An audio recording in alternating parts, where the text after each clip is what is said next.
Punjab Kesari TV देख रहे सभी दर्शकों का स्वागत है। दोस्तों, जो 1984 में सिख कत्लेआम हुआ था उसको लेकर जो सज्जन कुमार हैं उसको दोषी ठहरा दिया गया है और 18 फरवरी को सज़ा सुनाई जाएगी। इस मामले को लेकर बातचीत करते हैं। मेरे साथ मौजूद हैं हरजीत ग्रेवाल जो कि भाजपा के सीनियर लीडर हैं। बातचीत करते हैं। सर, स्वागत है।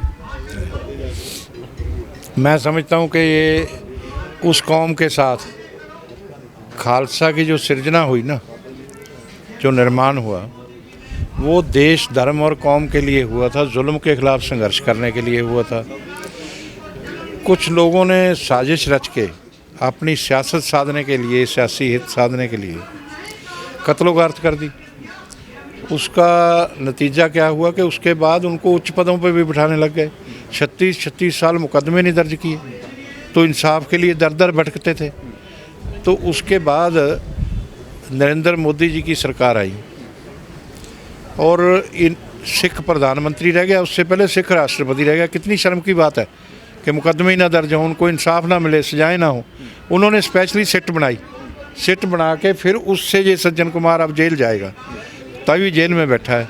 बाकी लोग भी जाएंगे, पर जब लंबा समय हो जाता है तो सबूत नष्ट हो जाते हैं, वो साक्ष्य जो हैं वो नष्ट हो गए। तो उसकी वजह से देरी लगती है सज़ा होने में, पर नरेंद्र मोदी जी ने वो भी नहीं किया, देरी भी नहीं लगाई, क्योंकि वो इस सच्चाई को समझते हैं कि अगर गुरु तेग बहादुर शहादत ना देते, अगर सिख परिवारों की शहादतें जो गुरु गोविंद सिंह जी का सर्वंस ना बारते, तो आज यहाँ अल्लाहू अकबर ही होना था। तो मोदी जी ने उस सच्चाई को समझा और समझ के फिर उनको सजाएं दी। तो इसके लिए मैं उनका धन्यवाद भी करता हूँ, आभारी भी हैं देश के लिए जो उन्होंने इतना बड़ा सोची है। और ये खाली सिखों के लिए नहीं है, ये देश के लिए है। ये देश की लोकतंत्र के ऊपर कलंक था जो ये लगा दिया था। तो इसके लिए मोदी जी का बहुत धन्यवाद। पहले बात करें तो पहले वाजपेयी सरकार भी रही है, तब तक ये मैटर कहाँ तक पहुँचा था?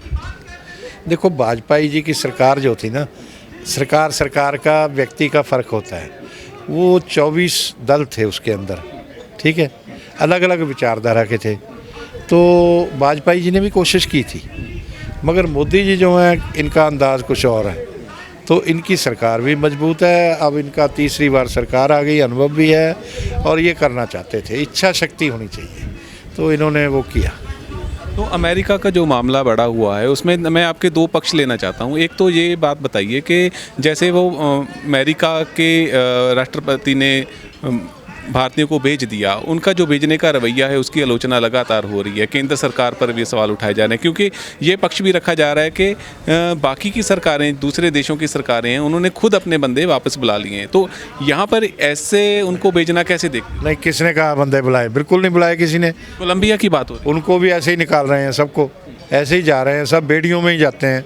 उनको वहाँ का कानून है, क्यों गलत जाते हो, क्यों उसको अप्रिशिएट करते हो, उन लोगों के लिए क्यों ऐसी सोच रखते हो? सिख कभी गलत काम नहीं करता। जहाँ रहते हैं, जिस देश में रहते हैं, उसके कानून का सत्कार करते हैं, वहाँ की संस्कृति का सत्कार करते हैं, वहाँ के लोगों में सत्कार हो जाते हैं और वहाँ उच्च पदों पे हैं और मिनिस्टर भी हैं, चीफ मिनिस्टर भी हैं।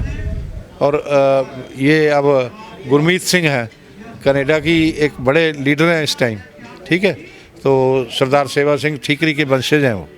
तो इसी तरह और भी बहुत से लोग हैं, यूके में भी बैठे हैं, बाकी जगह भी बैठे हैं। तो इन चीज़ों को हमें प्रमोट नहीं करना चाहिए और इसके लिए कोई अपराधी होता है, नागरिक जो है होना चाहिए, एक अच्छा नागरिक होना चाहिए। तो किसानों के मुद्दे पर क्या बोलना चाहते हैं? क्योंकि जो मीटिंग है वो भी 14 फरवरी की तय हुई है, तो लगता है कोई सोल्यूशन निकलेगा इसमें? निकलेगा, क्यों नहीं निकलेगा। मीटिंग में हम तो पॉजिटिव लेते हैं, हर बात को पॉजिटिव लेना चाहिए और हमारी सरकार भी पॉजिटिव लेती है। होना चाहिए, क्यों नहीं होना चाहिए, होगा। अगर वो किसान हित में बात करेंगे किसान संगठन, तो डेफिनेटली होगा। तो बातचीत हुई है हरजीत ग्रेवाल जो कि सीनियर बीजेपी लीडर हैं। तो जैसे कि आपने जाना कि बड़ी तारीफ़, क्योंकि कल भी इनकी बाइट आ गई थी कि जो सिख विरोधी दंगे हुए थे तो उसमें जो न्याय मिला है काफ़ी देर बाद मिला है। और दूसरी बात, जो अमेरिका से डिपोर्ट किया जा रहा है लोगों को, वो भी एक बड़ा मामला है जिसको लेकर लगातार कटाक्ष केंद्र सरकार पर होते आ रहे हैं। तो आज उन्होंने स्पष्ट किया कि जो भी व्यक्ति अवैध रूप से जाता है तो वहाँ की सरकार उसके साथ ऐसा ही सलूक करेगी।